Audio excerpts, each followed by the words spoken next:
Good evening, and thank you for watching. My name is Luige del Puerto. I'm the associate publisher and editor of the Arizona Capital Times. I am moderating tonight's debate. The Citizens Clean Elections Commission is the sponsor of this event. As the state's voter education agency, Clean Elections hosts debates so voters have the opportunity to hear directly from the candidates, ask questions on the issues that matter most to them, and of course, vote informed. Candidates that have a contested general election have been invited to participate in the debate. Candidates that have opted into the Clean Elections Clean Funding Program are required to participate, while traditional candidates are invited and encouraged to attend. Please note candidates from both the Senate and House are participating in the debate tonight. As the moderator, I'll try my best to ensure that candidates have the opportunity to engage directly with their respective opponents. The questions that will be asked this evening are coming directly from you, or the voters. Leading up to the debate, Clean Elections conducted outreach to voters across the state to solicit questions for the candidates. Voters that are watching this debate live you can submit a question at any time by email, and you can see the email on the screen. By text, the number is 928-362-1062. Again, by text, 928-362-1062, or by phone, 480-937-1297. Again, that is 480-937-1297. And again, all of these avenues for you to send in your questions are on your screen. Please specify if your question is for a specific candidate or for all the candidates. We screen the questions for clarity to eliminate duplication, speeches, or personal attacks on candidates. The debate that is scheduled tonight is for at least 1.5 hours. So we will try our best to get to all of the questions. We might not get to all of them. We will do our best. To the candidates, you will have 1 minute for your opening and closing statements and 1 to 2 minutes for your responses to voter questions. We encourage an open exchange of dialogue between the opponents. If you feel the need to respond to another candidate's comments, you may do so. I may limit responses for time management purposes. And of course, we remind candidates and the audience that this is a respectful and professional environment. Our goal tonight, our overarching goal tonight, is to connect candidates and voters so that the electorate may vote informed. We have a full house this evening. Joining us are Bowie, Suzanne Sharer, Mitzi Epstein, Don Hawker, Jennifer Jermaine, and Bob Robson. The order in which candidates will speak for their opening remarks has been determined by alphabetical order by last name, starting with the Senate. So let's start with Senator Bowie. Thank you, Luigi. Good evening, everyone, and thank you to the Citizens Clean Elections Commission for sponsoring this debate. My name is Bowie, and for the past 4 years, I've had the honor and privilege of representing the community that I grew up in, Legislative District 18, in the state Senate. My first Clean Elections debate was 4 years ago, and in that debate, I said if I was elected, I would primarily focus on 2 things. 1 being to help restore education funding for our K-12 schools, and 2, to help bring some bipartisanship back to the state capitol. 4 years later, that's exactly what I've done, and I have the record to prove it. On education, I've supported multiple pay raises for our teachers. I've supported groundbreaking investments in our state's universities, and I've introduced legislation to help make higher education more affordable for working families. On bipartisanship, I've been named the most bipartisan member of the Senate, and I've had more bills signed into law than any Democratic member of the legislature over the last 4 years, including several bills for additional mental health support for our young people and for our teachers. That speaks to my ability to work with Democrats, Republicans, and the governor's office to get things done for our community. I have a broad base of bipartisan community support that I'll be talking about later tonight, and I look forward to hearing your questions. Thank you. Thank you, Sean. Next is Suzanne Sharer. Hi, good evening, everybody. Thanks, Luigi, for having me on. I've lived in this district for about 28 years. I'm born and raised in Arizona. So I love Arizona and I love this country, which is why I decided to run for office. I want to be the voice that helps shape Arizona's future, bringing common sense and, less bipartisan policies to the office. So, and as your senator, I want to work to eliminate excessive government interference in our lives and fight for common sense, transparency, and legislative restraints. So I'm a mother. I have 3 children, 1 grandchild, and it's for them that I really and truly want to run. we are having issues in our country right now, and I just can't tell them that I'm not doing anything to help fight them. So thank you very much. Thank you, Suzanne. And now we go to the House candidates. Representative Mitzi Epstein, go ahead, ma'am. Thank you, Luigi, and thank you to Citizens Clean Election. I always appreciate these debates. I am Mitzi Epstein, your state representative currently. By profession, I'm a computer systems analyst. I've worked for large corporations like Citicorp, and I run my own small business called Custom Language Training. So I went from computer languages to spoken languages because communicating gets things done. As state representative, I'm always working for great schools and clean air.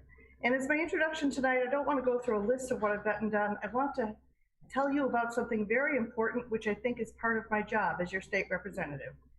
Now, especially during this pandemic, we need clean air.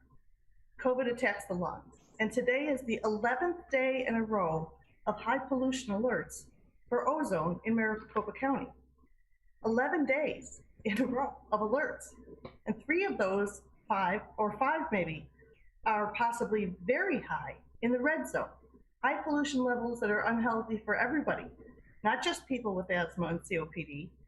And normal alerts are bad enough for our senior citizens with asthma and COPD, but these are very high.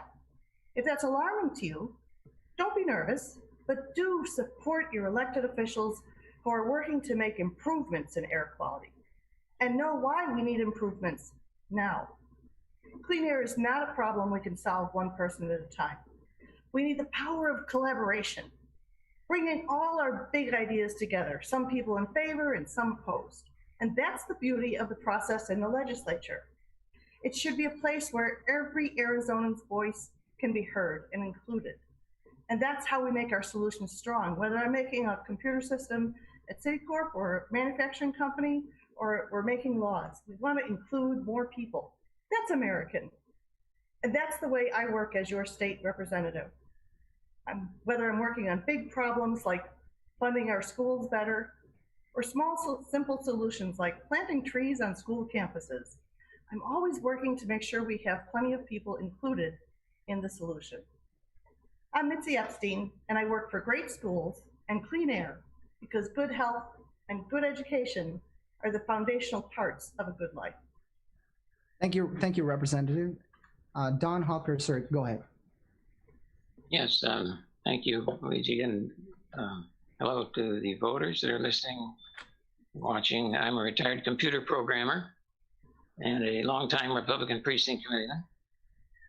And I wanted to run to give a choice for both House positions to those who understand the real danger of today's Democrat Party, which the Democrat-controlled cities have manifested in their violent chaos.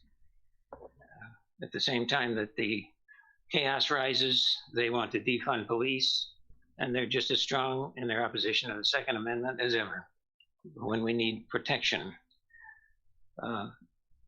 Combine these failures with their family-decimating social engineering, which these 2 House candidates have demonstrated with bills they sponsored of infanticide and forcing gender fantasy to be legally enforced in birth certificates, death certificates, and driver's licenses. These extreme positions, no matter how moderate these might appear to you, and these things, this is the kind of thing they're doing. They're right in line with the Democrat disaster that's happening in front of our eyes on the television every night. Please consider an alternative to that in our Republican candidates. Thank you. Thank you, Mr. Hawker. And now Representative Jennifer Jermaine. Go ahead, ma'am. Good evening, and thank you to the voter-created and approved Clean Elections Commission for hosting this event. And thank you to all of you for submitting your questions and sharing your evening with me. I'm Jennifer Jermaine, and I'm running for re-election to the State House of Representatives for Legislative District 18, so that I can continue to represent you at our state capitol. I currently serve on the Government Committee, the Elections Committee, the Military and Veterans Affairs Committee, and I chair the Study Committee on Missing and Murdered Indigenous Women and Girls. I'm honored to be building partnerships with our state government, tribal nations, and federal jurisdiction partners to begin to address the epidemic of violence against our Native women. I have a track record of reaching across the aisle to solve problems and get results for our community. When reelected, I will continue to work bipartisanly to benefit the residents, schools, and businesses of LD18. I'm honored to be endorsed by a broad coalition of groups that include essential workers like doctors, nurses, teachers, and grocery store workers. Thank you again. I'm Jennifer Jermaine, and I'm running for re-election to the State House of Representatives. Thank you, Representative. And finally, we have Bob Robson. Go ahead, sir. Oh, Clean Elections, thanks for having us. Note that every one of us is not a Clean Elections candidate, but we're using Clean Elections to have a debate in a forum, which is fantastic. Why am I running? Obviously, I'm running because I believe we're not being truly represented the right way. Otherwise, I'd be sitting at home not doing or watching this tonight. Yeah, I want to be part of the solutions really to the complex problems that face our state. Talking about things are nice, getting up and bellowing about stuff is nice, but substantive work is important. So I plan on going back to the legislature and representing the district the way I believe the district wants to be represented. And well, let's move on with the debate. Thank you, Mr. Robson. A lot of the questions have to do with COVID-19, how we have handled and managed it, and the challenges that we face. So here's one question. Should the state impose timelines and requirements for schools to reopen, or should that decision be left to the local school districts and charter schools? Let me start with the Senate candidates. Ms. Sharer, go ahead, ma'am. I do believe in things being handled locally, but we were told that there would be options, an option to reopen and have in-person classroom, and we haven't been afforded to have that option.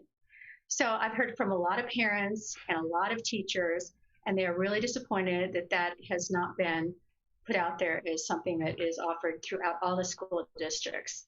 So I believe that while it should be at a local level, there should be guidance that and timelines set forth where we could make these things happen. Senator Bowie? Yeah, and we do have statewide metrics that were approved by the Arizona Department of Education, and school districts have been working with those metrics, and I've always been a big supporter of local control, not just for our school boards, but for our cities and our counties as well. Our school board members are locally elected. They know more about their districts and what's needed than the legislature does. So I've been working with them, and they're going through that process of looking at how many cases are in that community. Obviously, it's different in rural areas compared to urban areas, even different parts of the Phoenix metropolitan area. They've been doing their due diligence. They've been approving funding for things like filters and other things to make sure the air is circulating more clearly. So they are doing their due diligence. Our cases are starting to go down, which is a good thing. There are options available, and it's important that we be judicious and careful. So as we're reopening, as our schools are making their decisions about reopening, we're not doing it too quickly. We don't want to have another spike like we had several months ago, and then we fall backwards. So I trust our local school boards to make those decisions. They've been very careful about it. They've been working really diligently on it. So I think those decisions are best made at the local level. Thank you. Let's go to the House candidates. Mr. Robson, sir, go ahead. Well, everybody, I don't believe Big Brother should be controlling everything. I think there should be some basic guidelines, but I think local control, local school districts have the ability to understand what the needs are of their parents, and students. They're directly involved on a day-to-day basis. It's easy for a citizen or a parent to reach out to school board members and get this going. This COVID issue, I mean, there are people that have died, obviously. We know that, and we grieve for them as well. We don't want to do anything that's silly. I'm back teaching at Arizona State University in in-person classes, taking all of the precautions that are necessary, doing synchronous learning. I recognize some students are fearful of coming back. The same thing would be happening at the elementary level, but at least the university is giving the option of students being able to return to the classroom. And obviously, wash your hands, wear a face mask, do things that are the right thing to do for each other. And the same stuff can happen at the elementary level. My wife is teaches at a private elementary school, and they're doing synchronous learning as well. So we have to recognize that education and the way of life has changed. This isn't only COVID related. Education and the way things are being done has changed, and we have to start to adapt and recognize that we can do that and get past some of the hurdles. And just to be clear, that ultimately for you, the decision should be left to the local school districts, the local charter schools. Yeah, I just wanted to point out examples of where it is happening. And my son is a high school teacher, and he's there. I mean, he's showing up, and eventually the students will be showing up. But right now, they're teaching online, and because they can't take all the precautions that they need or don't feel they can. And I understand that. But they're creating benchmarks moving forward that, maybe by the middle of September, they'll be returning students to the classroom. And so we have to start honoring that. Thank you, Mr. Robson. Representative Epstein, go ahead, ma'am. Thank you. That's a great question. Thank you to everybody who submitted a question tonight. We have some good news. Our numbers of cases are now in the hundreds, whereas they were 4,000 or 5,000 about a month in July. So that's trending in the right direction.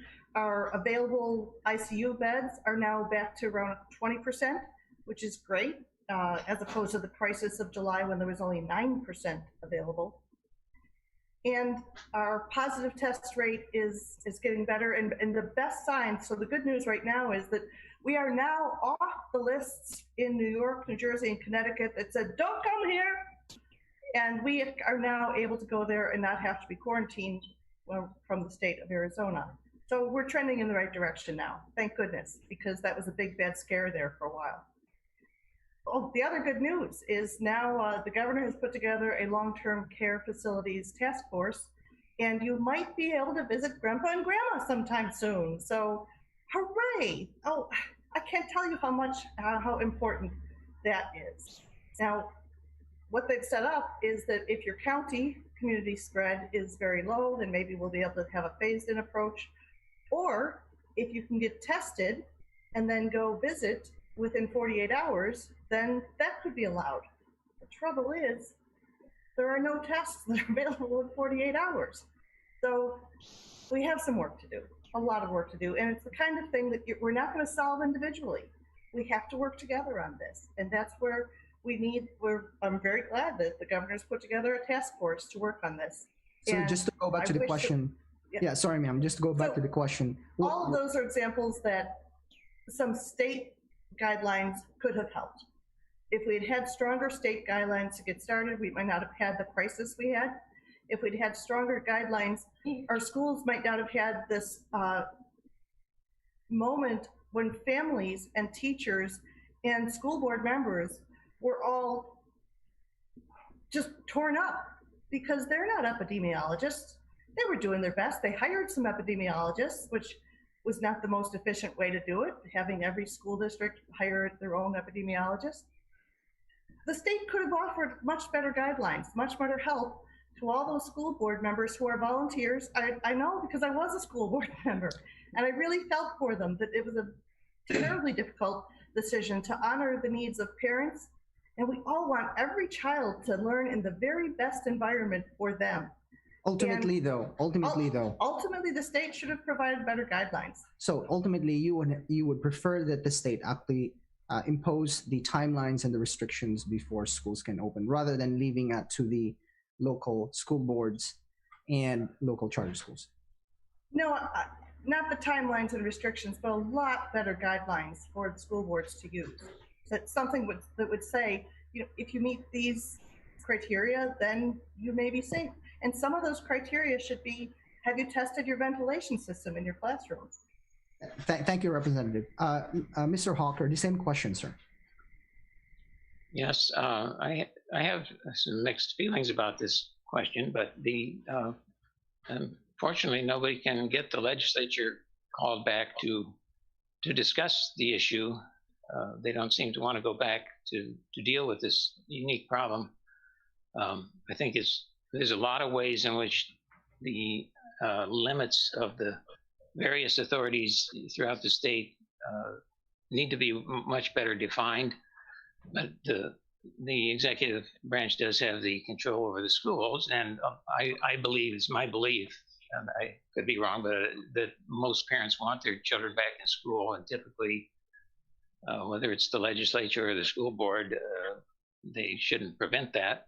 And if there are going to be people that don't want their children back in school yet because they're still afraid of this, and I've never discouraged homeschooling. I think that's great too. So that's another option.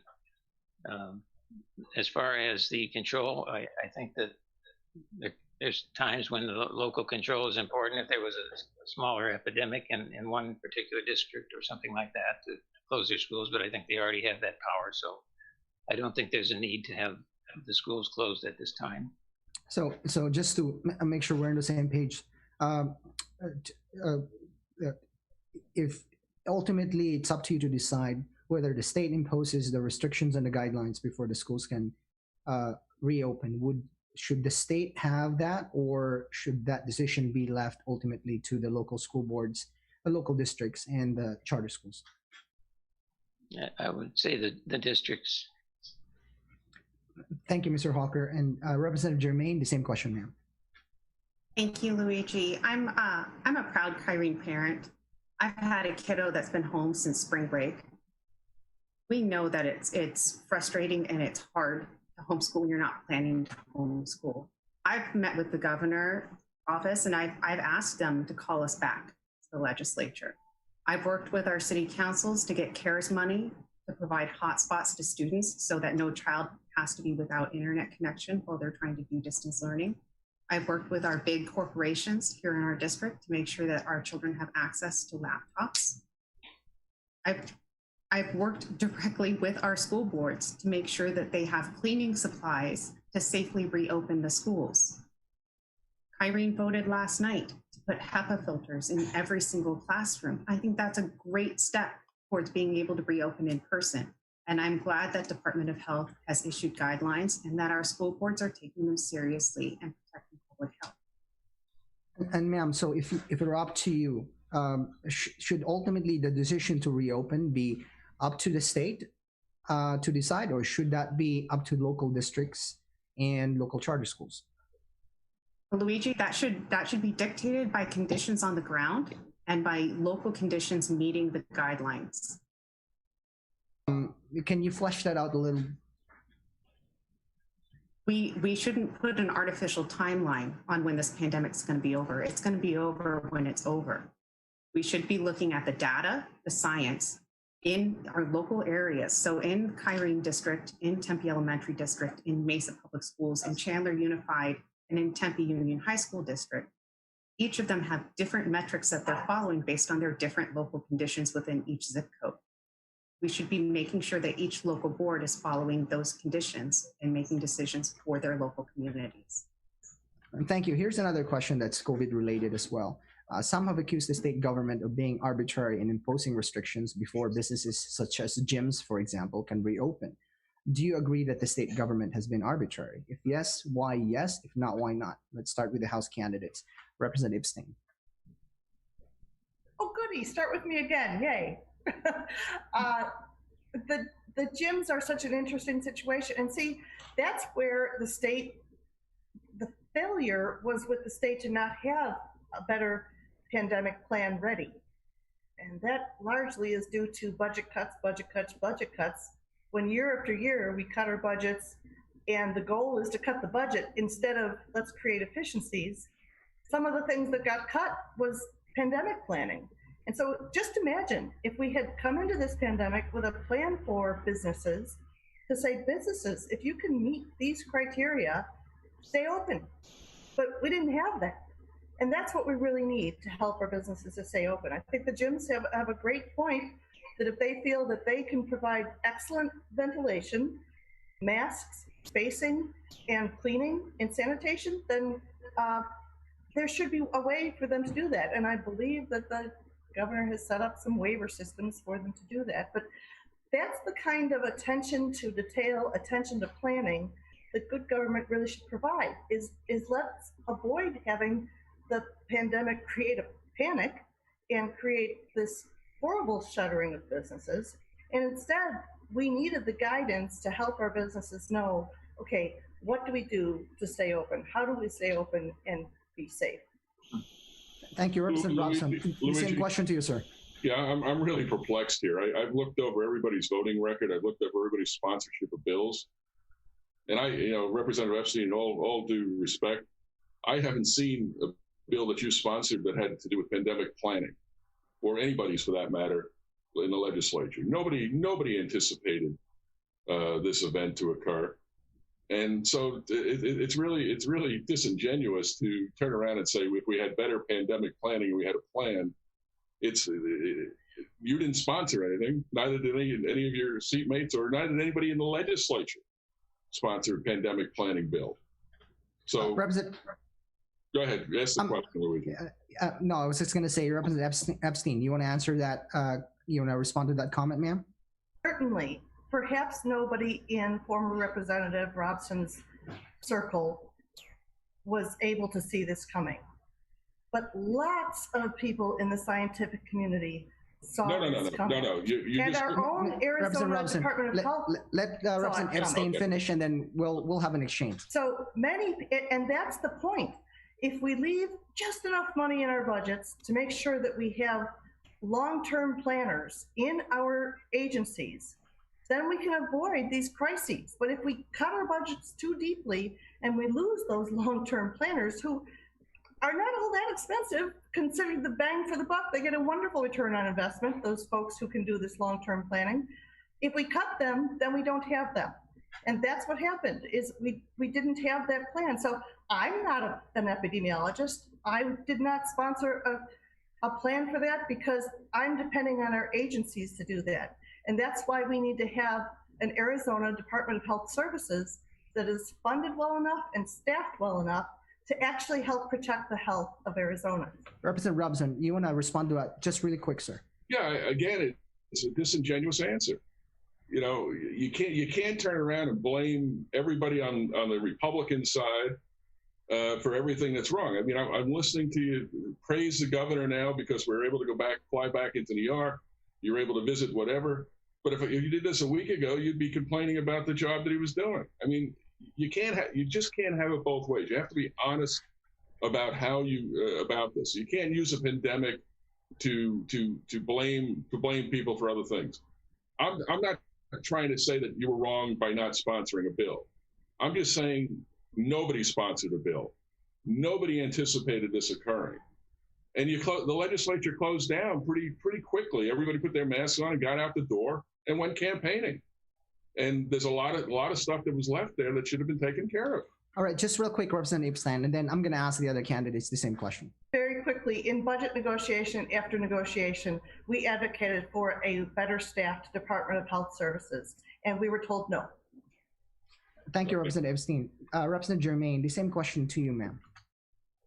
Luigi, could you repeat the question, please? Yeah, some have accused the state government of being arbitrary in imposing restrictions before businesses such as gyms, for example, can reopen.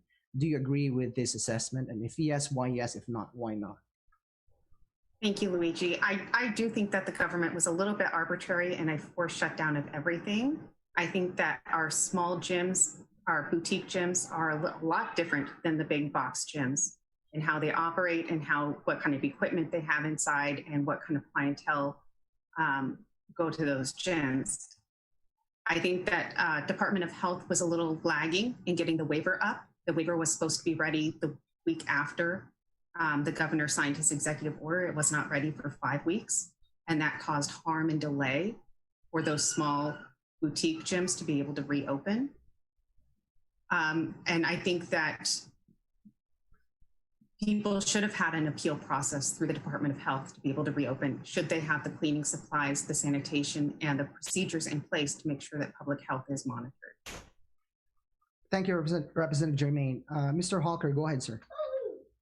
Yes, I'll try to remember the original question. First of all, yes, this was very unique, and nothing that anybody did was going to please everybody. You do see great differences in the different states of how responses were made to this. You look at California, their extreme lockdowns, and Arizona was much less, but still Some people believe the governor overreached his authority in going to private companies. My belief is there's many different people with great range of differences in their fear of this, and in general, this does kind of separate out into a Democrat versus Republican, left versus right, because the left always wants to centralize the government, grow the bureaucracy, and try to solve every problem with a government edict and become a nation of men instead of a nation of laws. And we need to get the people give us credit as people to understand we have intelligence. And if I go to a gym and if I'm afraid to go to a gym, I don't go to the gym. And a lot of people will be. A lot of people don't go to church even after they open because they're still afraid. So leave it up to the people. And if they're afraid of getting it, let them stay home. But this much control is too much. Now let's go to the Senate candidates. Senator Bowie, same question, sir. To answer your question, yes, I think we've all had our fair share of criticisms of the governor and his response to this. And back when he used to do weekly press conferences, folks never really knew what he was going to announce. I can give you one example. We fought really hard for several weeks for additional protections for renters and rental relief and eviction protections, and we were told no. And then the next day he announced a 3-month extension. The restrictions around bars and gyms, I think, were very haphazard as well. And what we needed were clearer guidelines and metrics statewide, based in data, based in science. And we've seen examples from other governors across the country, both Republican and Democratic governors. So I think did it right. I know Governor DeWine in Ohio, Republican, has really received bipartisan praise for how he handled this pandemic. But especially with gyms and restaurants, I think clearer guidance for them would have helped. My gym, for example, is opening today. And they outlined for me all of the protections they're putting in place, temperature checks, masks. So I'm planning on going to my gym tomorrow myself just to check it out. It's been about 6 months since I've been, so I'm excited to get back. But I think clear guidelines and metrics earlier on would have been more helpful. And there were examples of this from both Democratic and Republican governors around the country on how to do this better. So to answer your question, yeah, I think there could have been clear guidelines in place from the governor's office. And Ms. Sharer, ma'am, the same question. Yes, I do believe that it was very arbitrary. It seems like the goalpost kept getting moved. And business owners, they know their business and they know how best to handle that with their customers. They were picking winners and losers with really no clear understanding of why they were letting some businesses stay open and some closed, and not giving the closed businesses the opportunities to remain open. And you keep talking about all the people here keep talking about how there weren't anything in place to help, but why did the session leave then? Why wasn't a special session called in to address these issues? Businesses were left out hanging on their own. People are going bankrupt, and all the good intentions in the world as you're sitting home didn't help a single one of them. And now we're facing a lot of unemployed people, a lot of people that have to worry about how they're going to reopen their businesses. So I think it was, my answer is it was arbitrary, and the Senate and the House should have done something more. Thank you. Here's another question. Luigi, if I may, she talked about how the session went home. The incumbents went home. I just want just real quick, ma'am. Go ahead. Yes. We worked.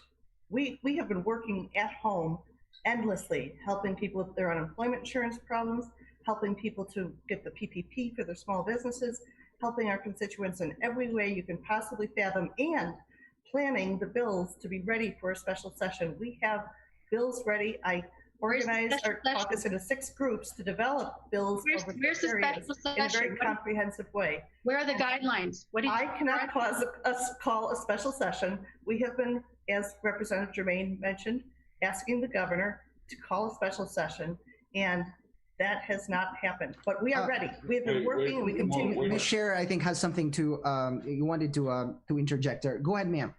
What was your question or questions? I think you had a couple there. Oh, me? Yeah. Oh, no, I just, she was saying they were working from home.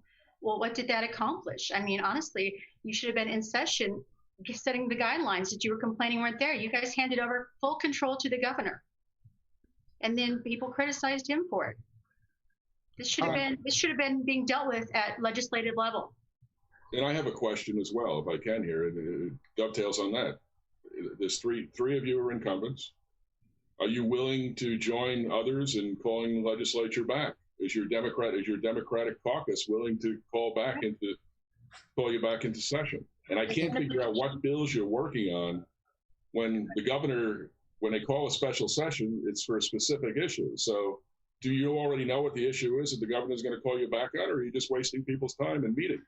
I do have a question that's specifically related to the special session. In fact, that's my next question. So let me just ask that. Yeah, well, you just let them get off in answering a question, though. By the way. No, in fact, no. I've done my best here, I think, so far to try and get press answers from folks. And so, the question that I'm going to ask. I think it's a legitimate question, Luigi. But why don't you hear my question first? Call back the legislature. I understand. Why don't you hear my question first? And if you think that's not satisfactory, then you can go ahead and press your point. Is that fair? I'll let you have it. Go ahead. Thank you. Appreciate it. So here's the question. As an incumbent, if you were serving in the legislature, would you support specifically convening a special session to pass a business liability measure? And broadly speaking, this measure would raise the standard to sue a business for coronavirus-related claims from negligence to gross negligence, so that the bar is higher. Lawsuits will have to show clear and convincing evidence that a business had been grossly negligent. Why or why not? So let me start with Senator Bowie. Yes, and to answer Bob's question from earlier, we've sent multiple letters and requests to the governor calling for a special session specifically on COVID-19. We have colleagues at the state capitol who want to go back for different reasons, who want to go back to take away the governor's emergency declaration power or bring back bills from the past session that didn't pass. For those of you who aren't aware of how the legislative process works or are watching at home, there's two ways to call a special session. The governor can call one related to a specific topic, like COVID-19, for example, or the legislature with a 2/3 majority, so it would need a pretty strong bipartisan support, can call a special session, and then it's open to any topic. So we've supported a special session directly related to COVID-19. To answer your question on the business liability issue, yes, I met with the governor several months ago, a group of us legislators. I was the only Democrat in the room, and I asked for a special session, and that's one of the things I brought up, because I've heard about that issue from small businesses. I've worked with the Chamber of Commerce at the state level, who's supporting me in this campaign. We've talked about that issue. So it is something we want to do. We disagree with some of our colleagues about what we want to do in that special session when it's open to everything and it's anything goes. But if there were a proposal on the table limited strictly to COVID-19 relief measures, things like helping people with unemployment benefits, things like rental protections, additional support for working families, or social safety net. If it was just related to that, yes, absolutely. But the proposals out there are not calling for that. They're calling for different things. So we've had those conversations. I've spoken to some of my Republican colleagues about it. So I want to go back into a special session. We're just having a little bit of a disagreement about what the content is going to be in that special session. I want to go to Ms. Sharer. The same question, ma'am. If you were an incumbent legislature, would you go into a special session specifically to address the issue of business liability? Specifically to address the issue of business. I'm sorry, there's a noise. Sorry about that. That was probably my son trying to get his pencil so it can work. So I apologize for that. So business liability, the idea of protecting businesses from what would folks call frivolous lawsuits, right? Raising the bar to be able to sue a business, for example, to clear and convincing. Oh yes, I would definitely want a special session to protect businesses. Bob, Mr. Robson, sorry, let me go to you, sir. The same question. It's all right. We've known each other for how many years? About a dozen years or so, something like that. The same question is, obviously, I would support a special session structured around everything that one would want to be structured around. The other side to the question is, yes, they should be back. Businesses are really, really hurting, and they're hurting because they don't know if the person in the booth 6 feet away or now 26 feet away sneezes, and they're going to get sued for it. And we've got to get past some of that mindset. But originally, when I asked the question, I think Senator Bowie answered the question. I don't know if he answered it for everybody, but they don't want to come back. They want to come back people want to come back on their terms, and I recognize that. But I wanted to flush that out. Thank you. Thank you. Representative Jermaine, the same question, ma'am. Thank you, Luigi. I have met with the governor's staff and I have sent multiple letters to his office requesting a special session. The business liability bill that we saw in April was grossly unconstitutional, which is why I voted against it. I've met with the Chambers of Commerce, I've met with the Arizona Chamber, I've met with the Chandler Chamber to flesh out what our businesses actually need. And hopefully, if some point we get called back into a special session, which I have requested on multiple occasions, we can get something passed to help our businesses. Thank you, Representative Jermaine. Mr. Hawker, the same question, sir.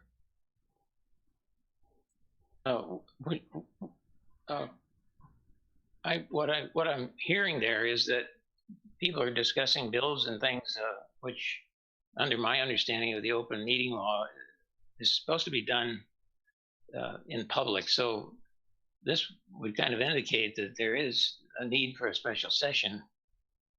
That particular bill, I don't know the details of it, but I would say, it sounds reasonable for me. Thank you, Mr. Hawker. And Representative Epstein, the same question, ma'am. Sure. It was two parts. It was the liability bill and also the special session. So the liability bill, as Rep. Jermaine described, violated the Constitution. So we want to protect our business owners to make sure that they can keep on running their wonderful businesses. But we also don't want to violate the Constitution. So there has to be a middle ground. Actually, our Team Jude in the House put together a very solid protection plan in the form of a bill for that would have protected our business owners. And it was specifically, it gave specific guidelines to the business owners and would have also protected workers and customers, because we want to make sure that all three are going to be covered and protected. Owners, customers, and workers. Everybody needs the protection of health and safety. And the House Democrats, Team Jude, developed such a bill. Too bad it didn't get any attention from the leadership team. On the answer of the special session, as Senator Bowie described, in order to call back a special session, we really need the governor to do it. What I can do is help my House Democrats to be prepared for a special session. So working with our leadership team, I established 6 work groups, and each of them took a different topic to make sure that we had comprehensive plans to help solve problems, because that's our focus in this pandemic, is to provide relief for people in the form of the healthy people, strong schools, a strong economy. We had a special work group for Indigenous people because that's such an important population in this pandemic, as well as racial justice, and a 6th one. We put 6 groups together so that we could have comprehensive plans, and that's what we need to do, to collaborate on ideas to be ready for a special session. And now, if we have one, we're ready. If not, we're ready for January. Thank you. Luigi, I have a question. Let's hear it. They might not answer it, but let's hear it. Well, 2 members said a bill was unconstitutional. I mean, was it adjudicated? Did it go through? Did it go through rules? And was it found to be constitutional in proper form? I mean, I can say things are unconstitutional, but until it goes through the court of law, it's not unconstitutional. Representative Jermaine, go ahead, ma'am. Thank you, Luigi. Bob, yes, it did go through rules, and yes, the rules attorney said it was unconstitutional. Well, that's what I wanted to know. Thank you. Representative Epstein, you also raised your hand, ma'am. Did you have anything to add? I'm good. Okay, cool. All righty. So let's talk about K-12 education and the K-12 budget. There is a proposal that's going to be on the ballot this November that's going to raise the taxes for the state's highest income earners. And this is the Invest in Ed proposal. Let's start with the Senate. Let me ask the question. So one argument against doubling the Arizona's IAT, the income tax, is that it would make Arizona among the highest state income tax rates in the country. And as you know, Invest in Ed raises taxes on individuals earning $250,000 and above. And if I'm not mistaken, that tax bracket then goes from 4.5 currently to really about 8% or to 8%. So the question is, what do you make of this argument that it would make the country's marginal tax rate for this for this tax filers among the highest in the country? Let me start with the Senate. Senator Bowie. So it looks like it's officially on the ballot. So I'll be taking a look at it and looking at the particulars. When we look at our state budget, each state funds their budgets differently. And for Arizona, we're mainly reliant on our state income tax, which is about 42% of our revenue, and our state sales tax, which is also about 42% of our state revenue. We don't have a statewide property tax, so those two sources of revenue are the main sources there. Our sales tax is pretty high compared to most states. We're in the top 10 in our sales tax rate, and that varies by city and by county, but on average, it's over 8%, and it's one of the highest in the country. Our state income tax is one of the 10 lowest in the country on average. And I know some folks want to, eliminate the state income tax or go to a flat tax or reduce it. It's important to point out what impact that would have on the state budget. I mean, $4 billion, over 40% of our state revenue is coming from that state income tax. So we're open to ideas for other ways we can fund our schools. I think everyone on this call wants to fund more in our K-12 schools. We're open to ideas for how we can do that. So I think voters are going to have that decision in the fall, whether they want to do that. But it is going to affect a very small percentage of Arizonans. Like you said, it's income, only the income over $250,000 or over $500 for folks filing jointly. So if they make $501,000 a year, the increase would be on that $1,000 above the $500,000. So just a quick follow-up question. Are you in support of this ballot proposal? Yes or no? Yeah, I'll be supporting it. So let me go to Ms. Sharer, the same question, ma'am. So the one argument against it is that it's going to make the marginal income tax rate for this bracket among the highest in the country. And a follow-up question would then be, do you support this proposal, yes or no? Okay, first off, no, I do not support this proposal. In these times, what we do not need is another attack on people that are making money and providing jobs to our state. We are just trying to find our way out of crisis, and they want to put us in one of the top most heavy tax burdens in the state. I don't quite understand where that comes from. And it's not because we don't care about funding our schools, because we absolutely do. But this is not how to do it. You've got outside interests coming into our state, writing these propositional initiatives which alter our Constitution, and then as legislatures, we cannot go in there and touch them. The only way they can be changed is through another ballot initiative. So no, I mean, this should be done through the legislature if it's supported by our state and our true representatives instead of outside interests. And what I find unconstitutional is the fact that you guys left, you signed, died, and left everything. We are 3 branches of government, and we've been running under one. So no, I do not support this. Let me go to Representative Epstein. The same question, ma'am. Again, same 2 questions. Oh, well, Invest in Ed, I'm in favor of it because our schools are in dire straits. We have cut funding for schools for so many years. If we go back to the last Great Recession in 2008, that was the last time that we had semi-decent funding for our schools. We were still nowhere near, we were like in the bottom tier of funding per pupil at that point. But the recession hit. So in 2008, funding to schools was cut. 2009, cut. 2010, cut. We should have started to be recovering from the recession by then, but Arizona's economy did not. It lagged. And it seems that our illustrious legislators of the moment then had one tool, cut. So again, in 2011, they cut funding for schools. In 2012, they cut funding for schools. In 2013, they cut funding for schools. Finally, by 2014, it started to come up a trickle by a trickle by a trickle. And in the 2020 budget, finally, it came up a little bit. And now we're still 8% away from where we were in 2008. So it shouldn't take 12 years. That's a whole lifetime of learning for a child. This has been a ridiculously long time.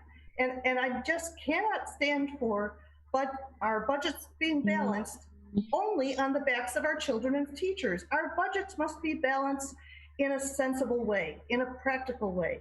And this was just wrong to the children of this state and wrong to the teachers because their families have had to sacrifice like crazy all of this time for these 12 years.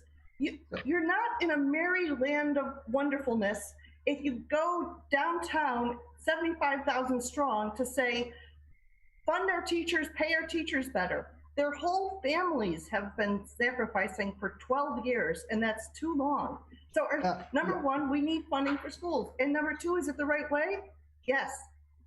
Arizona has low taxes for people with high income. We've all heard how Arizona has low taxes, but it's only for people with high income. In Arizona, people with low income, Luigi, I have to finish. People with low income just real quick, have high state and local taxes, right? Every year after year, it turns out about the same ratio. People in the highest income bracket pay about 5% of their income in state and local taxes. People in the lower and middle income brackets pay somewhere like 10% of their income in state and local taxes. Thank you, Representative Epstein. Let me go to Mr. Robson. The same question, sir. Oh, I guess the same sets of the same two questions. There's a whole mess of things that were going through my head while she was talking. I mean, for the first time in state history, we're now funding pupils at $11,000 per pupil as of FY 2020. Mrs. Epstein, I know, didn't vote for any of the teacher pay raises, the 20% for the last 3 years, getting into schools. We're now at $4.5 billion of new K-12 dollars, and really, what is it? The half of the state budget, if I'm correct, is 50% of the state's general fund is invested in education. It's going to be very interesting. I never, in my entire career in politics, have told people how to vote, and so I'm not going to tell them how to vote here.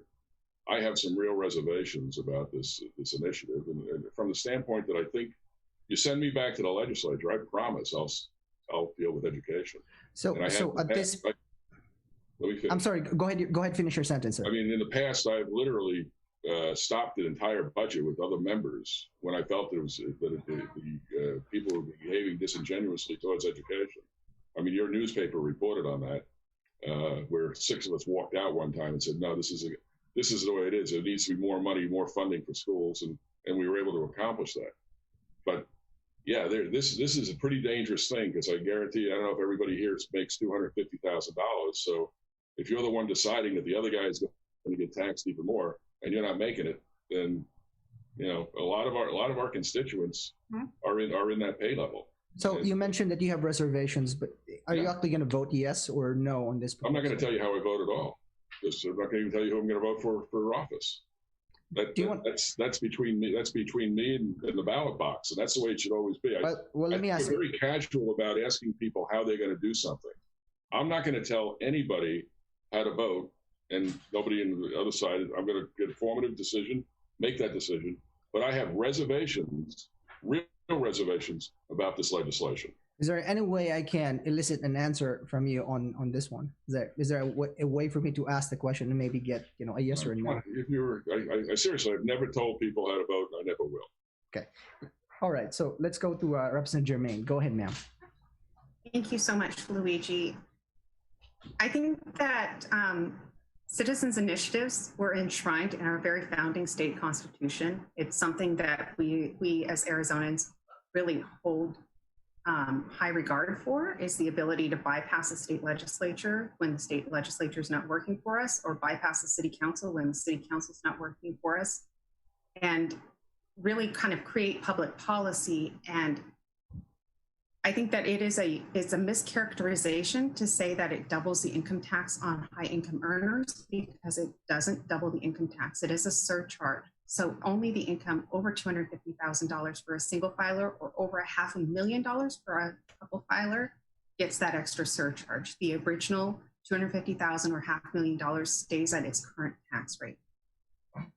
Thank you, Representative Jermaine. And Mr. Hawker, sir, the same questions.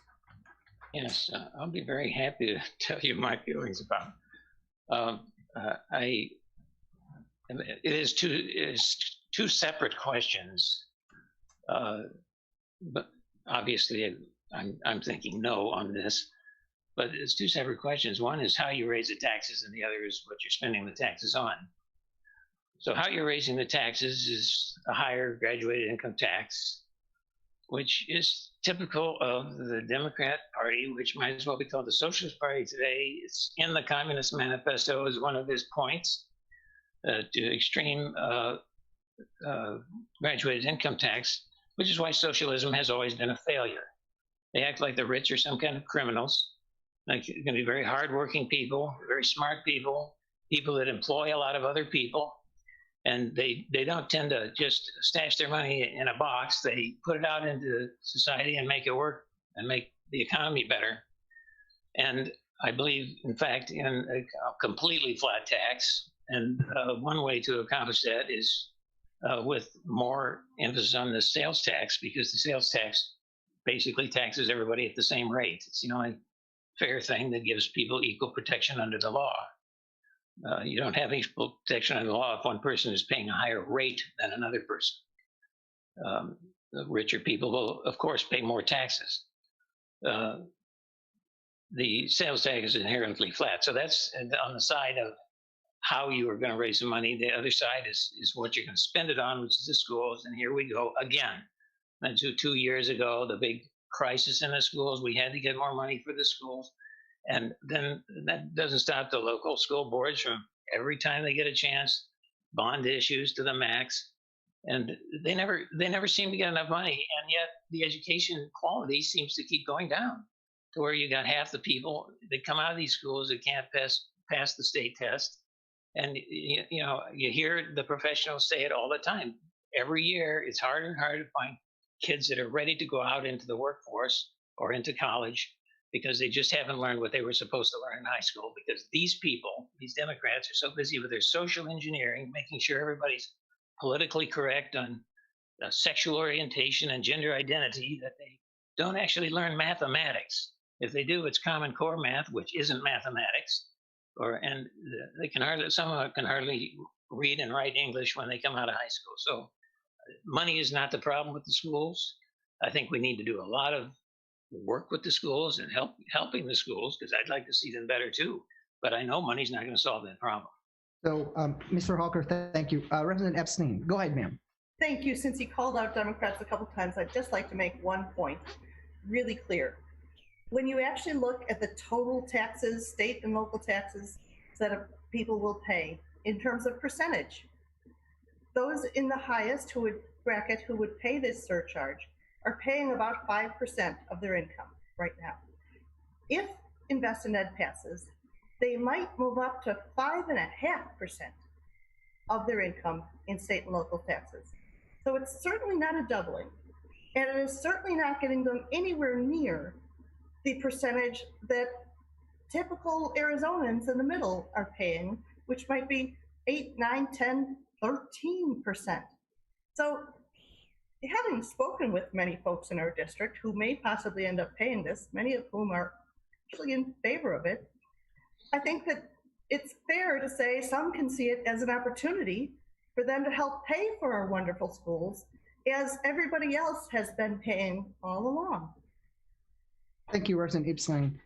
Is there anybody else who want to jump in? And yes, I would like to. I'm amazed that we can just say add another percent on to somebody else's tax and it's okay, because they should just do it naturally. Go out and work. I don't know, people want to go in business and they want to do other things, and how do you do that if somebody says, well, gee, you make $250,000, so we're just going to take $30,000 of it. I'm just using that as an example, and because you're such a good-natured person, we're going to pay this thing, we're going to pay for this thing with your money. Right. It just doesn't work that way. You got to be fair about how you tax people. That's shame. Yes, you have to be fair. So, Mr. Robson, how do you feel about those folks who are paying 13% of their income? How do you feel about them? I really don't sit there. We're singling out a specific group of people, and I think that's wrong. Education is public education, and it's available to the entire public. So it should be spread amongst the entire public in paying for education. That's where I come from. Right. Ms. Sharer, 13%. I'm sorry, Representative Epstein. Let me go to Ms. Sharer real quick because I think she wanted to interject. Go ahead, ma'am. I want to say a lot of small businesses file as individuals. So again, you're putting burden on small businesses, which we truly need. That is the backbone of our country, is the mom and pop stores, the individuals. And it's disincentive to earn money. It's a disincentive to have a business.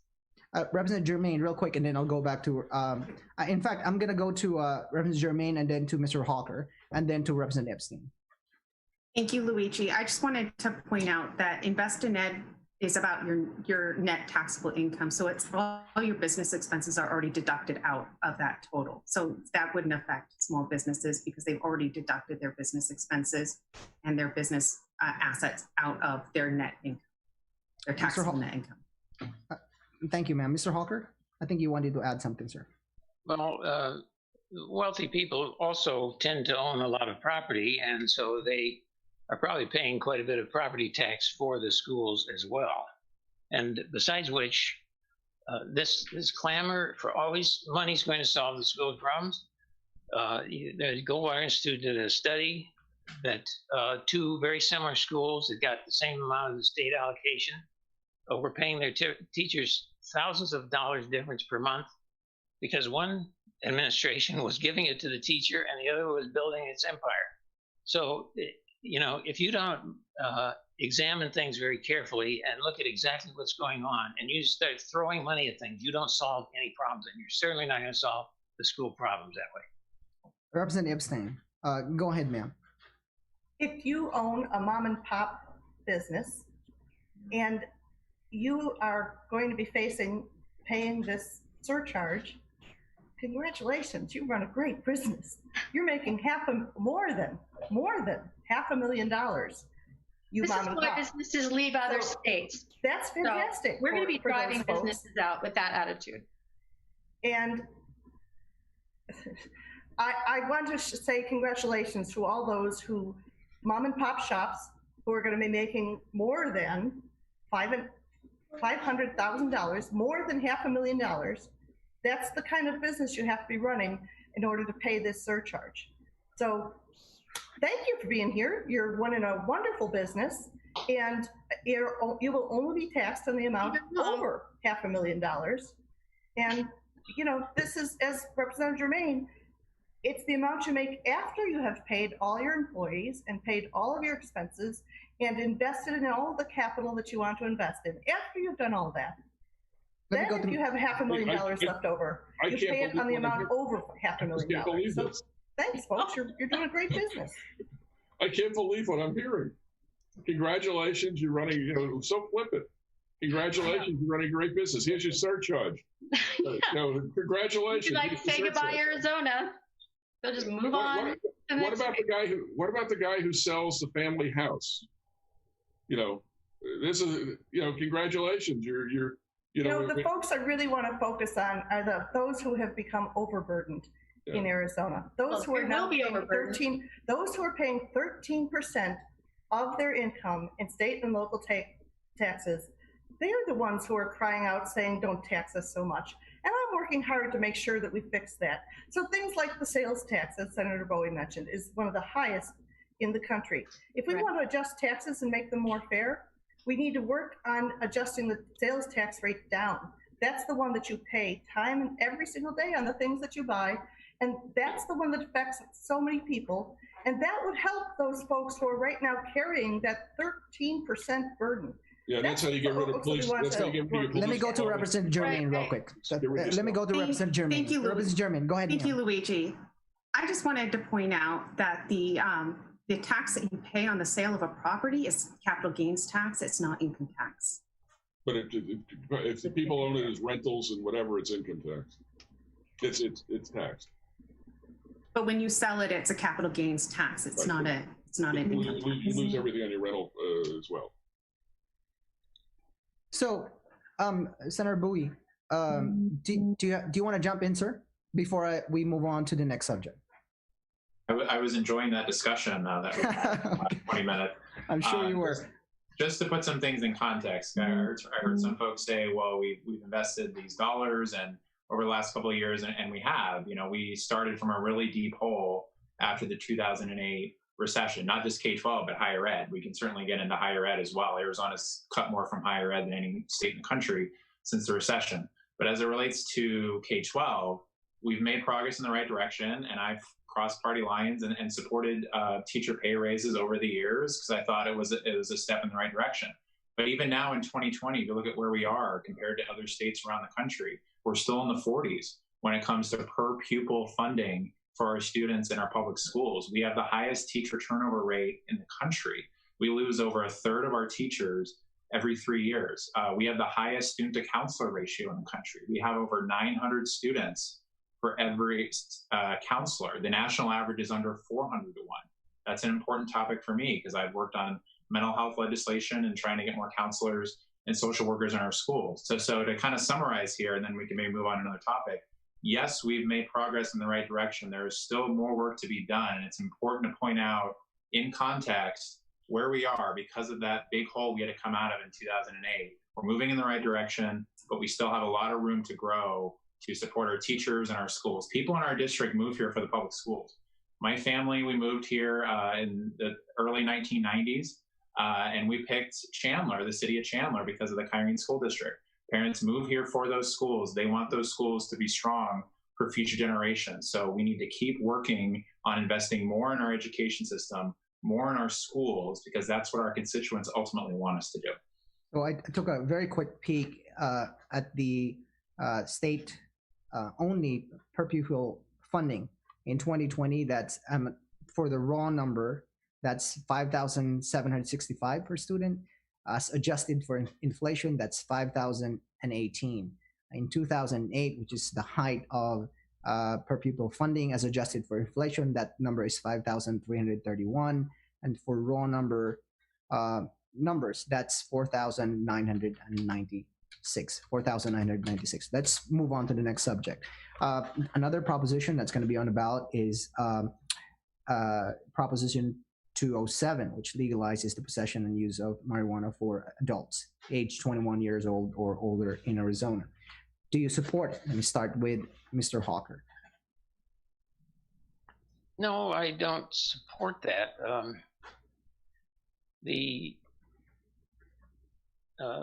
I keep asking the question, what are people having to escape from here? Why do we keep having to, once that's legal, then what are we going to legalize next? When are the people going to feel happy, and why aren't they happy? They seem to have everything they want. And so I just have a problem with the proposition to do this with. It's just something that's not going to help society at this point. Thank you, Mr. Hawker. Representative Jermaine, same question, ma'am.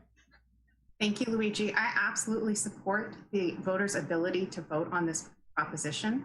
I know that the crafters of this proposition worked across the nation to try to pull the best pieces of legislation from different states that's working in different states.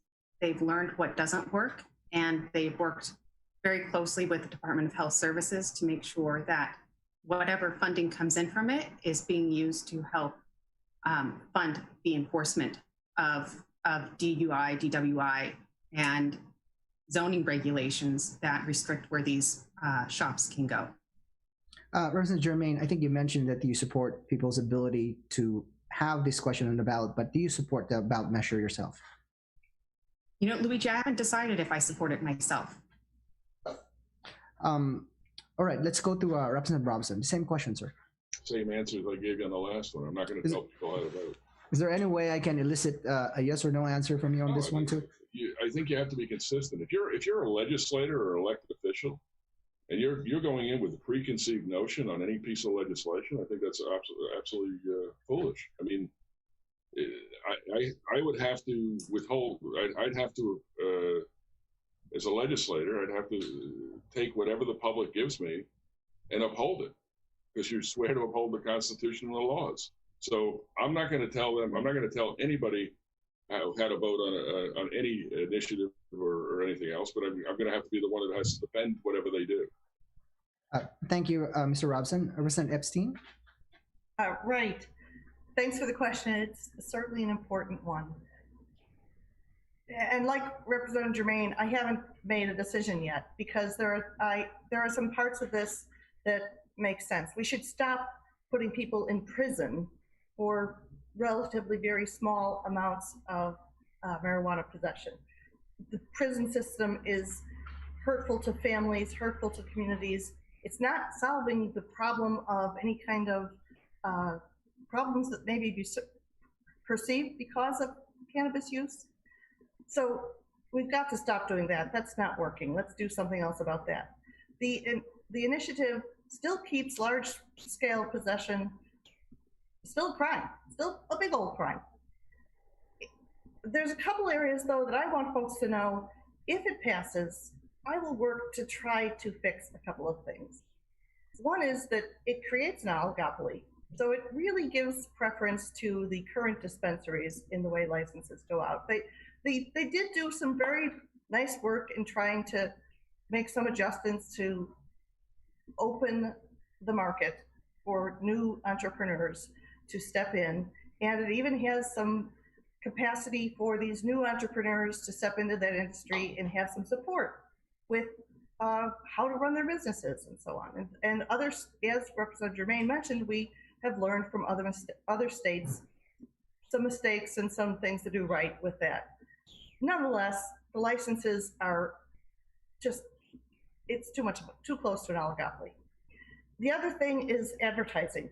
I do not want to see advertising increase for this, and I am very worried about the initiative's ability to rein in advertising. I certainly don't want to see advertising too close to a school and any number of things, and I think that the initiative, if it becomes law, we will have to do our job to protect our children. Mr. Robson, before I go to the Senate candidates, you were shaking their head there for a second. Well, yeah, I mean, you can't, this is an initiative. The legislature, once it's passed, you can't make changes. Yeah. Unless it betters the initiative. So I encourage you to read and make sure that you're okay with it before you either support it or don't support it. But understand the initiative process, the way it is. You just can't go in and change something because you feel you can. So it requires a 3/4 vote, and it needs to advance. It has to, whether it's 3/4 or not, further the intent of the initiative. So, Representative Epstein, also, go ahead. If I may, we could also send a referendum back to the people to say, hey, this is what we learned about this along the way, and refer it back to the people of Arizona to make further fixes. But the thing is, let's get the legislators together to agree on some things and work together to help the people of Arizona. Senator Bowie, same question, sir. Do you support it? I'm honestly conflicted about this one. Back in 2016, there was another effort to legalize marijuana, and I opposed that and came out publicly against it. It was very badly worded, and there were a lot of issues with it. And one thing I've said publicly for many years is I worry about teenagers using marijuana, and if you legalize something, naturally more people are going to have access to it. And I've read some concerning science around teenagers and brain development and how that impacts them. So I'm honestly conflicted on it. This initiative is worded differently from the 2016 one, where the revenue is going to areas that really need it. Our community colleges, we don't fund community colleges at the state level for Maricopa County at all. And there's almost $100 million annually for community colleges. There's funding in there for public safety. There's funding in there for our HERF formula, for funding for roads. There are some good parts of this. I'm also concerned, Representative Epstein mentioned the monopoly or the oligopoly. It was written to benefit the larger dispensaries. So I'm concerned about that as well. So I'm honestly, I don't know how I'm going to vote on this one yet. I'm conflicted for a lot of the reasons that I mentioned. And finally, Ms. Sharer, same question, ma'am. So, I don't want to tell people how to live their life. So I think that's a personal decision whether somebody smokes marijuana or not. Unlike a lot of folks on this panel, they're against vaping, but they're conflicted or don't know if they want to oppose marijuana. So my problem with all this is truly is I believe this should be in the legislature. This should be something that we bring up in session. It should be in the hands of elected officials so that we can make changes, so that we can do it the right way if it's to get done. And I understand this is a very popular request among the people in Arizona right now. So we would have to take a hard look at that and talk to our constituents. But the way this initiative is written, it's really bad. And I've had some experience looking through some PowerPoints on some of the issues, and they range from anywhere from cartels buying gated homes and gated communities to do home grows to having products look like candy. So you're worried about the kids? Well, they're going to come home and there's things that look like candy, cotton candy, gum, gummies, and the marijuana strength that we're having today is not the same strength that our parents had at Woodstock. Believe me, it's so much stronger. But we're letting, again, outside people come into the state of Arizona, change our constitution, and make legislation that sticks affecting our state and our children and our mental health. And I agree that, you know, somebody getting in trouble for having a small amount of pot in their car has to be changed. I'm all for that. But to take it to this level to where you can get marijuana from a vending machine, you're not going to keep it from the kids' hands. And it's not going to matter if you advertise too close to the school, because believe me, the schools already get whatever they want. And that's in starting elementary school. My kids went to Kyrene schools. My kids went to Corona del Sol. And it was a problem then. And if you don't think it's going to be a problem now, you aren't thinking about this.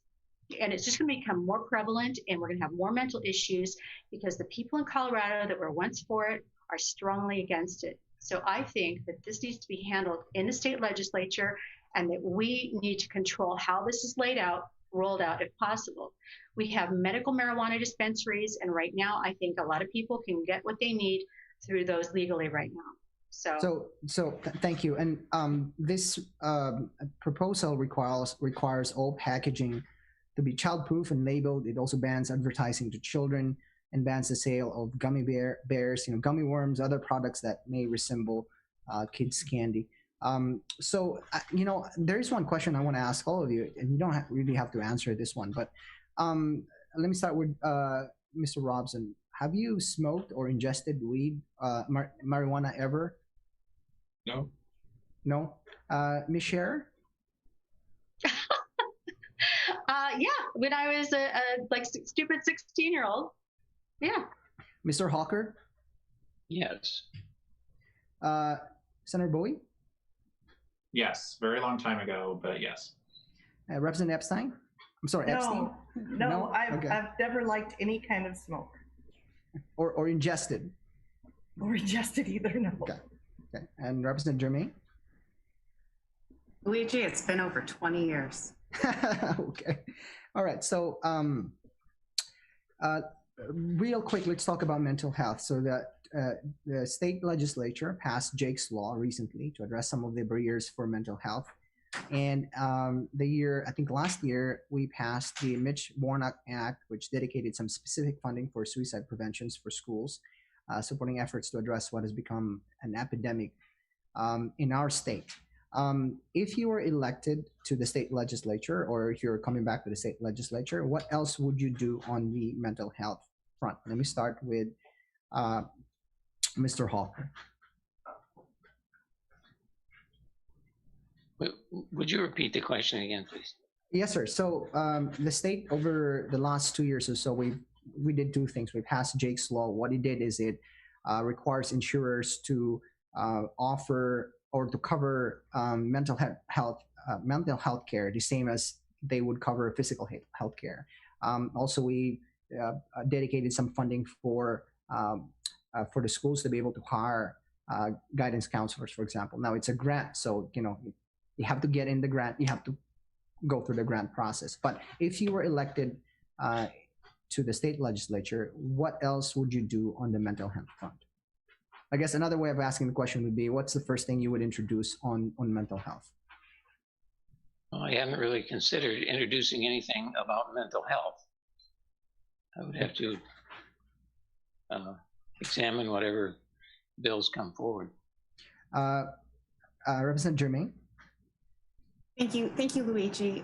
We did have a bill last year, House Bill 2847, and Senator Bowie had a mirror bill to it that would have expanded the Teachers Academy to also include counselors and social workers, because we do have a pipeline problem for our counselors and social workers getting into our workforce so that we can staff up our schools. That would go a long way to helping with youth mental health problems. And then we also, we need to fund the suicide prevention training that we got passed 2 years ago. Our school districts need us an appropriation to be able to offer that training to everybody who's involved in a school facility. And finally, I did a lot of work the last 2 years with Representative Lawrence on veteran suicide issues. So I'd like to continue that work to make sure that our veterans have access to the benefits they need, access to the mental health care that they need to be whole again. Thank you, Representative Jermaine. And the idea of a teachers academy, just to our viewers and to our listeners, is effectively state funding the education of a school guidance counselor, for example. The same question, Representative Epstein. Thanks, Luigi. In 2019, the Mental Health America, the national organization, gave me an award, and I believe Senator Bowie received a similar award for the work that was the foundational work that became Jake's Law. This is my pen that Governor Ducey gave me at the signing of Jake's Law for our work on that.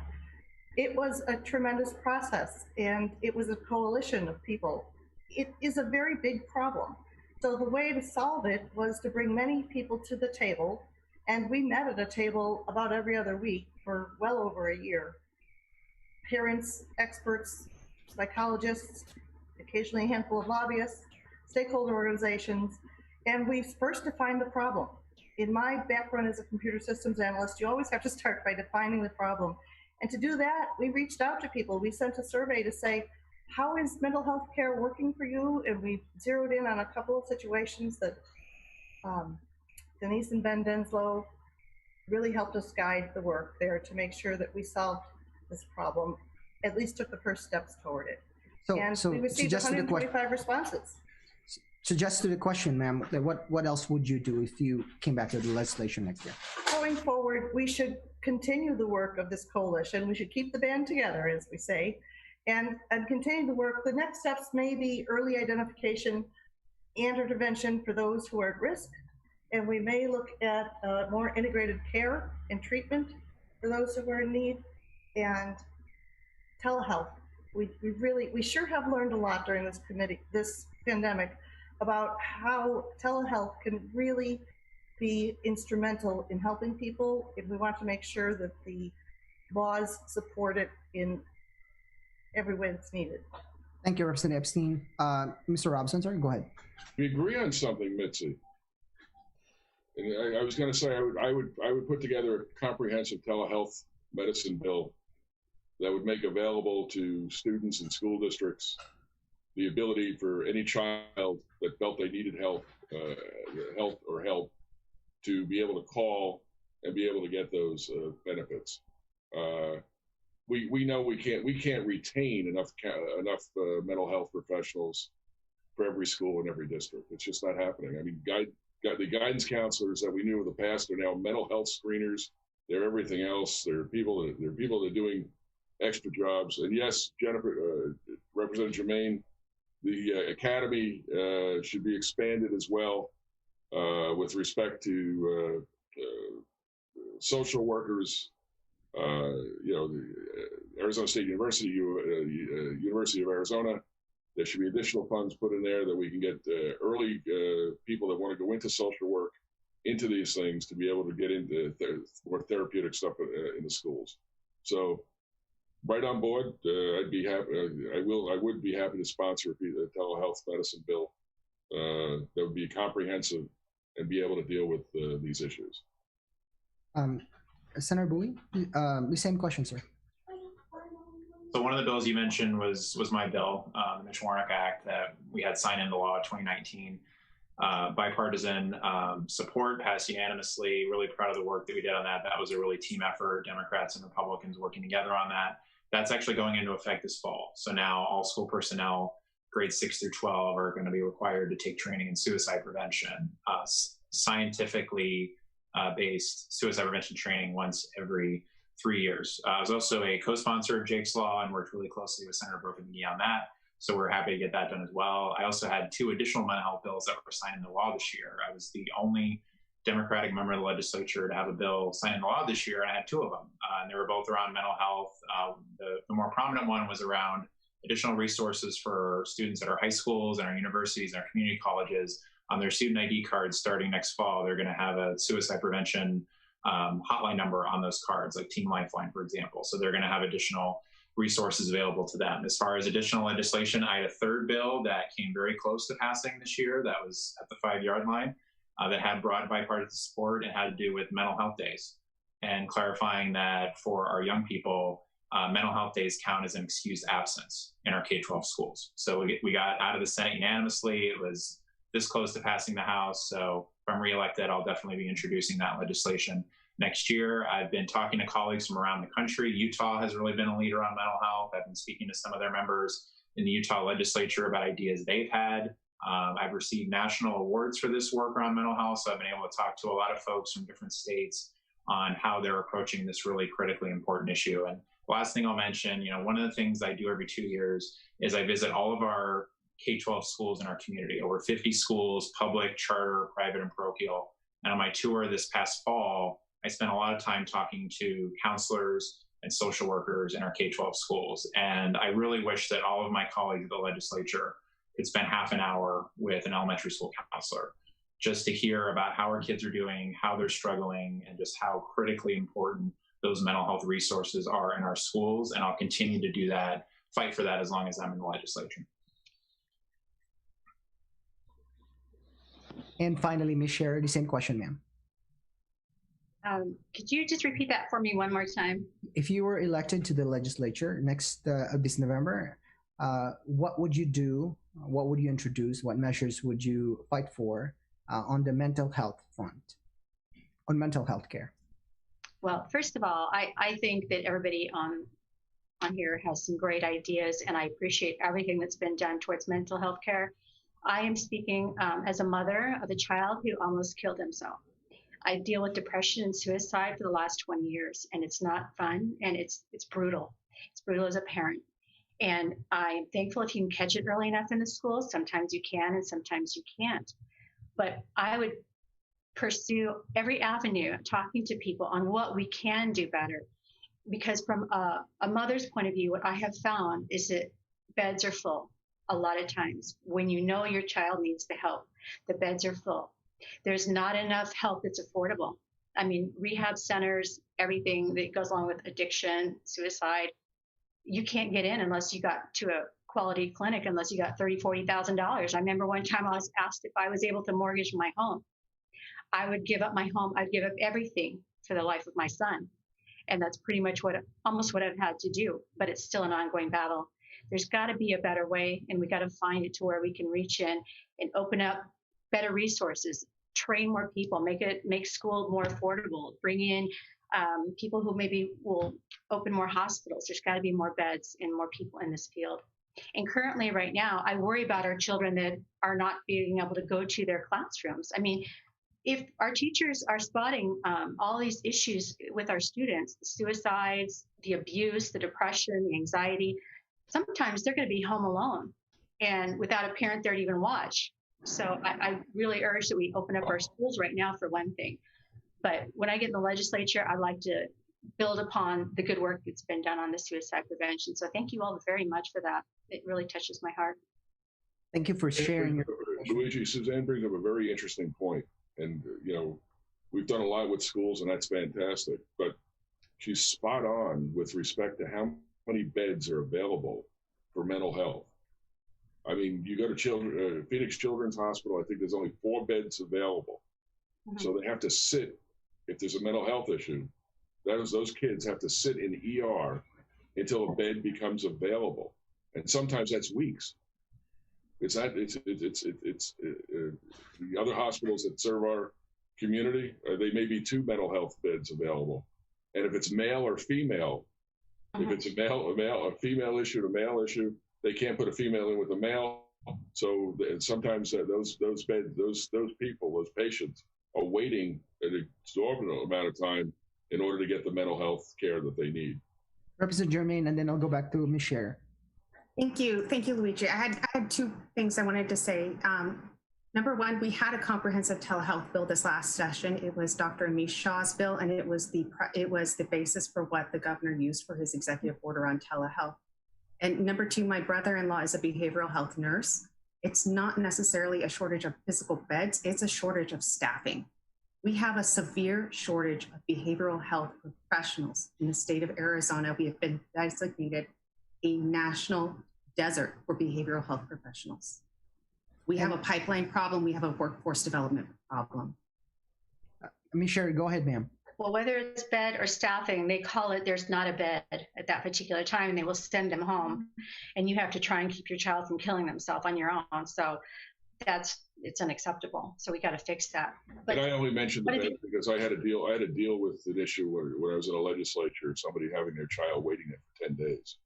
Yeah. So I became acutely aware of that problem. So if it's professional or whatever, it's psychiatrist, psychologist, wasn't able to get to that kid. And so I think it's probably a combination of both. Mm-hmm. And then the other part is like when you go in and you have maybe an addiction issue that might be leading to the mental health issue, they sometimes will not treat the mental health issue if they just think it's an addiction issue. I mean, there's kind of like a wall in between the two where sometimes they're very much intertwined. So I think sometimes they need to look at that as the whole picture. And on that note, I think we will end the debate there. We're exactly at 7:31 in the evening. We could stay longer. We could, but it's been 1.5 hours. I really want to thank all of you for taking the time. I want to give you the opportunity to say your closing remarks. And as I mentioned before, we're just gonna reverse the order. So let's start with Mr. Robson. Well, thank you for tonight. At least we're ending with smiles, and that's pretty good. Obviously, there are differences between all of us. That's what makes up the legislature. I think that I mirror the wishes and desires of the community that I happily served for many years, and would ask once again for your vote. Return me to the legislature, and I promise to do the job that you expect me to do. Thank you, Mr. Robson. Representative Jermaine. Thank you, Luigi. COVID-19 has fundamentally changed life in Arizona. We're in a very different place in our society than we were in February. When we saw this crisis coming, I worked with our Chambers of Commerce, the Arizona Technology Council, businesses of all size, and large manufacturers to quickly pivot and produce PPE locally and other medically necessary supplies locally. I worked with our businesses and unions to make sure that workplaces for essential workers were safe and that schools and daycare providers had access to cleaning supplies and protective gear. I spent hours on the phone with our congressional delegation and local banks, ensuring that LD18 companies had access to PPP loans and that our residents had access to federal and state programs to assist with rent and mortgage relief, unemployment benefits, utility assistance programs.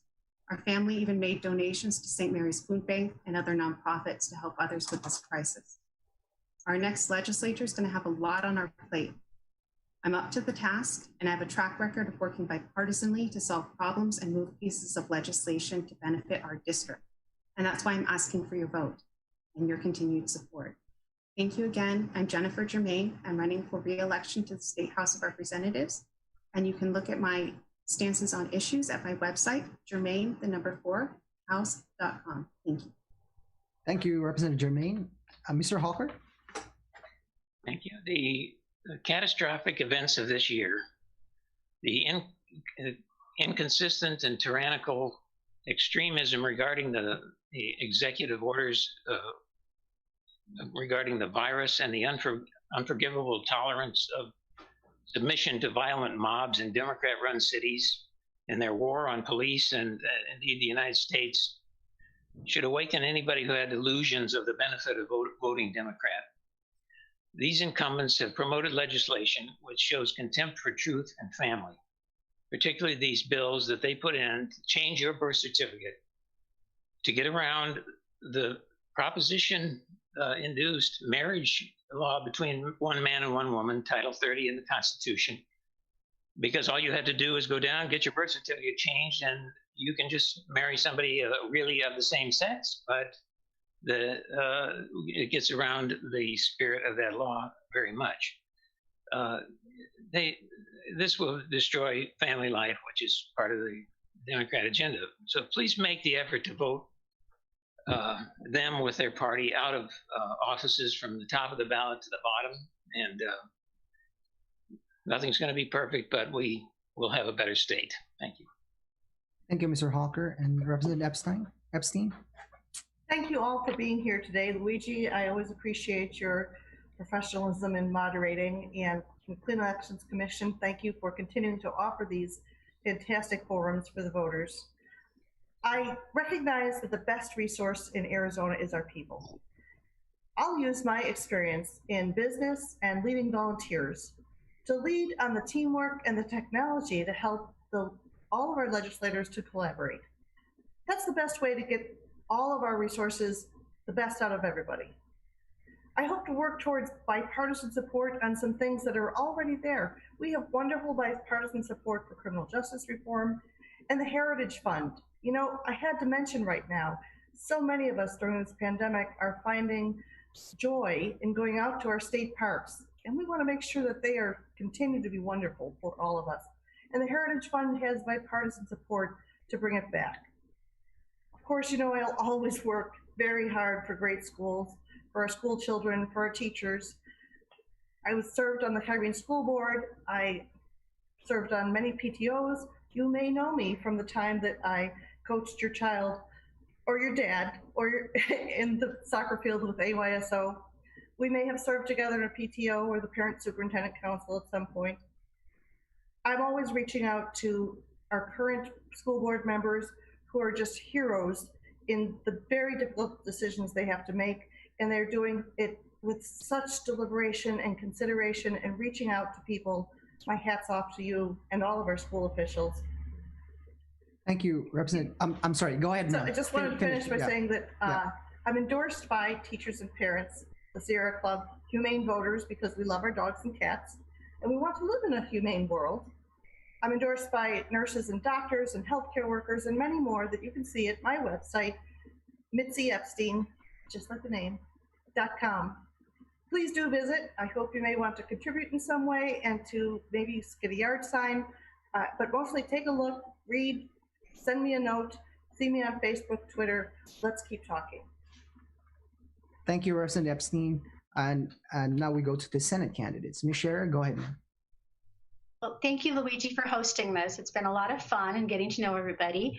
So, you know, there's a million reasons why I'm running for this office, but I'm going to keep it brief because it's tired. I'm tired. Everybody's probably tired, and everybody wants to probably end this.